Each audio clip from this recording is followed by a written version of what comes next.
good morning, good evening, everybody. It is Monday, May 27th. Happy Memorial Day.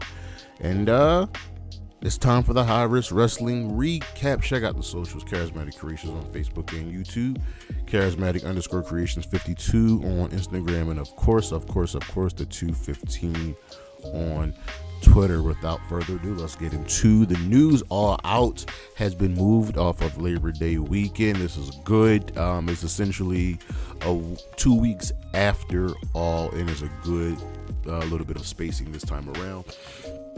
Remember last year, All Out and All In ran on back-to-back weekends. This is just good. We have an update on Miss Tay Mello. As you know, she's out on maternity leaves, but she is back in the ring training. But there are no creative plans for her right now. But she's getting going again. So it's going to be good to have her back. And there have been a wave of recent WWE releases for the employee side of things. We know that Kristen Pouty was released. She was the head of senior VP of entertainment relations for 20 years. Tavia Hartley, she was hired in 2021. She was as a talent operations and appearances manager. We have a few others, but this is pretty much going to with TKO and the merger just being what it is. SummerSlam in 2026 will be taking place in Minnesota, and it will be 2 nights. The 2-night SummerSlam was pretty much inevitable. It's essentially the summer WrestleMania, and Minnesota gets it because I'm pretty sure they were probably supposed to get WrestleMania next year. Instead of getting WrestleMania, they'll get Summer Slam. Multiple AEW contracts are set to expire soon. We don't know exactly who, but they're going to be some names. You're going to notice some people maybe gone, maybe not here. Owen Hart, the Owen Hart Cup. The tournament final date has been set. It will take place July 20th in Calgary, Alberta, Canada. Owen Hart's hometown. And into some surprising news, which I really love, Tony Khan announced that the winners of the Owen, the men's and women's, will be getting title shots, world title shots at All In. That is very good. Now the tournament has stakes. This is good news. Will Ospreay essentially slammed WWE for their appalling treatment, his words not mine, of Ricochet. He hates that. It's like they only see him as a 5-minute man, and he's like, yo, go back and watch our stuff from years ago. He's more than just a high flyer. He is so good. Check out his Dragon Gate stuff, and he is right. Ricochet has never really truly been pushed as a top guy. He's been pushed as like a mid-card or occasional upper mid-card. Megan Bayne is set for a possible AEW return. Remember, she's been under contract, and they told her, listen, we don't have time for you right now, but you're still a little green. Go out there and wrestle. So she's wrestled for GCW and Limitless and other promotions, and she is a big get for AEW. She's the future of this business. We can update on Penelope Ford. Her new contract is she's under a pay per deal, kind of like the old TNA contracts, but she's still with AEW. She's just now on a per appearance deal, which is fine. I really like Penelope Ford.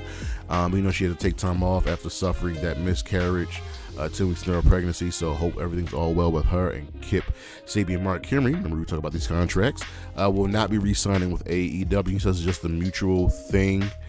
He will not be returning, and it sucks, but it's okay. On the injury side of things, the time frame for Julia's injury: she has a fractured wrist. She suffered it at the Marigold Fields Forever show, and she had to be pulled from the match that she was supposed to have against Hannah Kimura, but it looks like she's going to be out for about 3 to 9 weeks. And, she's supposed to be at NXT Heat Wave. Her recovery time should put her there for Heat Wave, but we shall see. Eddie Kingston will be out for the better part of a year. He has a torn MCL and a fractured leg, so he has to actually wait for the, fracture to heal first before he can repair his ACL, actually, and his meniscus. So he will be out until May of next year. He's in good spirits. Look, he's like, yo, it happens. This is what happens when you wrestle. You know, get better. Mad King. Update on Jamie Hayter. She's just still out healing. We have no timetable on her return. I know she is very, very missed. I miss Jamie Hayter so much, but we just gotta wait and see. And the same goes for Britt Baker. I don't miss Britt Baker, but she's out, you know, with that back injury, the same kind of injury that she chided Thunder Rosa for. But I also don't miss Britt Baker, so she just needs to keep healing and keep working to get better. She is training, so her return might be coming sooner rather than later. But that is the news, and we shall be right back.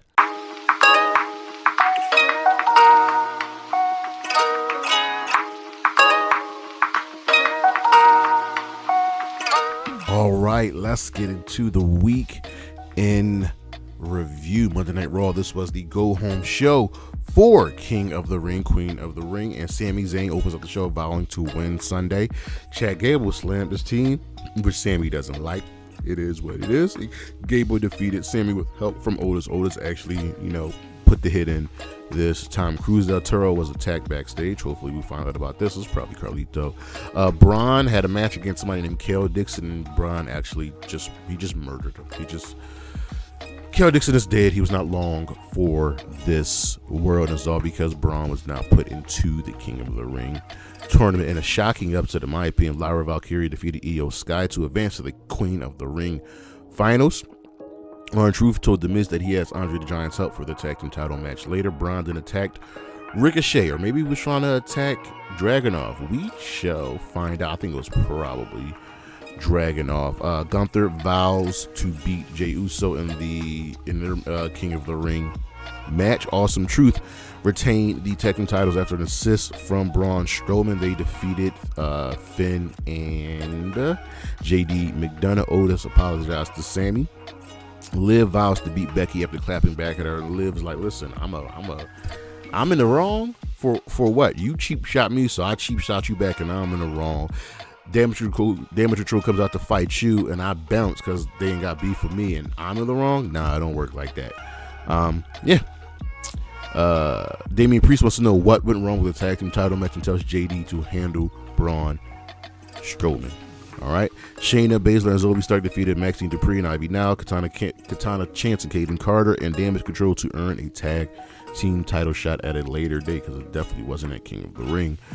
Drew McIntyre says Adam Pearce is spreading himself too thin and he's getting tired of all the BS. Chad Gable made Otis pledge to help him win no matter what. In the main event, Gunther defeated Jey Uso to advance to the King of the Ring finals. This was a solid show. Dynamite had the go-home show for Double or Nothing. In the opening contest, Trent Beretta and Roderick Strong defeated Orange Cassidy with Ospreay in a very, very good match. This was pretty fun.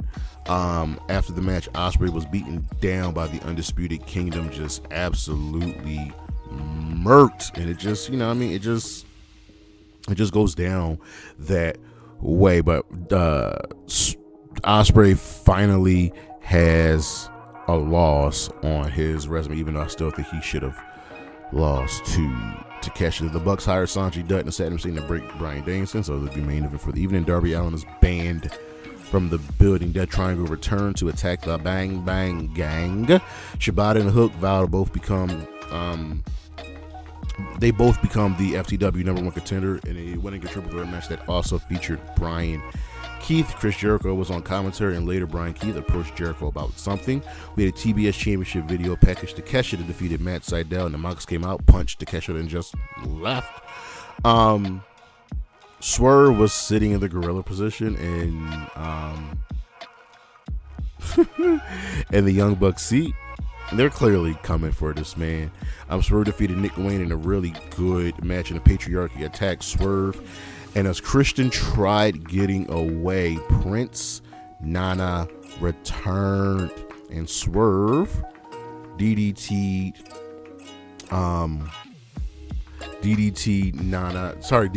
Christian on top of the car. So this is not over between them.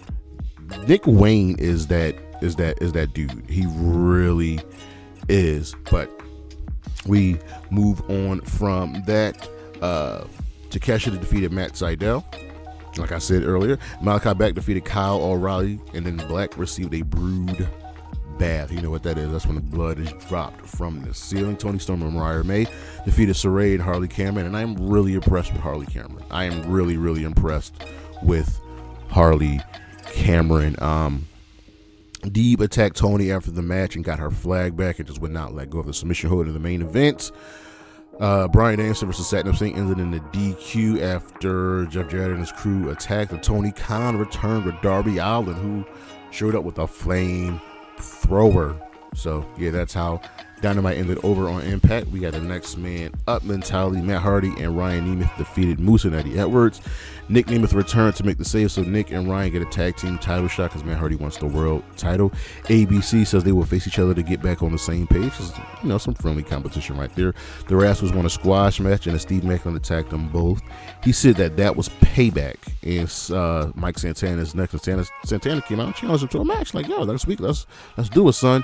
Kaz and Cody Deaner have a stare down after Kaz was caught yelling at Gia Miller.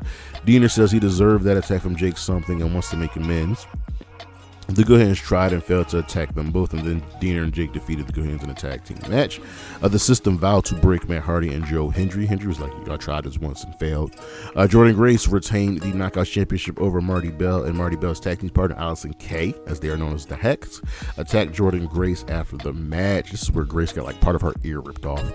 Santino sets up Jonathan Gresham versus Sami Callihan next week because everybody keeps getting sick, so the refs will wear masks and gloves. Sasha Steelz defeated Jody Threat. It looks like Jody Threat and Danny Luna aren't long for this world. And in the main event, Trent Seven defeated Speedball Mike Bailey to earn an X Division title shot. Over on SmackDown, this was the go home show for King of the Ring. This show actually gets a thumbs down. Everything else was usually getting a fist, but this was just okay. But Nia Jax defeated Bianca Belair to advance to the the Queen of the Ring final. So she will be taking on Lyra Valkyria while Bianca's being checked on in the back. The Way and Tiffany Stratton all taunt her. Grayson Waller effect with Mello leads to a 6-man tag with Mello, Waller, and Theory taking on the Street Profits and LA Knight, and the latter team wins. Cody and Randy shake on it, friendly competition. And Cody essentially told Logan Paul while they're both in the ring that he doesn't belong in the ring with him. Like, I get it, you're a wrestler, but you're a part-timer, you're a YouTuber pretending to be a wrestler. I'm going to show you that you don't belong with me or on my level. DIY says tell the Street Profits that they'll get through them to get to the tag titles. Bayley defeated Chelsea Green. Piper Nevin attacked Bayley after the match. Tonga Loa couldn't pass a background check because he's just too dangerous. And the Bloodline is getting really, really dangerous here. Randy Orton defeated Tama Tonga in the main event to advance to the King of the Ring final. Speaking of the King of the Ring, WWE once again got away with a 5-match card. And oh my God, they had a pre-show match. And guess what? The pre-show match was a women's tag match because the last couple of ones have been women's tag matches, but Jade Cargill and Bianca Belair retained their tag team championships against The Way. Liv Morgan defeated Becky Lynch to become the Women's World Championship with help or not help, how you want to look at it, from Dominic Mysterio. Sami Zayn retained the Intercontinental Championship against Bronson Reed and Chad Gable after Otis still didn't, hit Gable. Nia Jax defeated Lyra Valkyria to become the Queen of the Ring. Gunther defeated Randy Orton to become the King of the Ring. So they both have earned title shots for SummerSlam. Just like, if you're going to do this, then you should have had the King of the Ring be a summer series leading into SummerSlam. Like, it's that serious. And why is it so far away at SummerSlam and not at Money in the Bank? I'm just saying. In the main event, Cody Rhodes, of course, defeated Logan Paul. Over on Rampage, Pac defeated Rocky Romero. Hook attacked Jericho from the crowd. Then they fight to the back. Joe tells it like it is to Hook and Shibata, like, listen, I thought I saw something special in you, but maybe I was wrong. I know what Shibata's about. Y'all need to be working together and not against each other. And then Joe won a squash match. Deonna Purrazzo challenged Thunder Rosa to a match at Double or Nothing. Roosh killed Isaiah Cassidy, the gates of agony are dead. Long live the cage of agony. In the main event, Chris Statlander and Willow Nightingale defeated Anna Jay and a debuting Alex Windsor. Over on Collision, guess what? Another predictable show. This was the 5-year anniversary of AEW. AEW's been around for 5 years. Let that sink in. We had a mock video package then. Callis and Mox were in the ring, and Callis offers Mox a spot in the Don Callis family, which he declines, and Takeshita attacked Mox. Ospreay tells Roderick Strong this was from after Dynamite, that beat down. Listen, do your worst, bruv, because you're not going to win. Claudio and Danny Garcia were facing Lance Archer and the Righteous, and they needed one more tag team partner, and it ended up being the ace of New Japan, Hiroshi Tanahashi. And of course, Claudio, Danny Garcia, and Tanahashi won because Lance Archer and the Righteous always lose matches unless they are on Ring of Honor. The Bucks got some new sneaks. The Lucha Brothers defeated the Guns to earn a Trios titles match at Double or Nothing.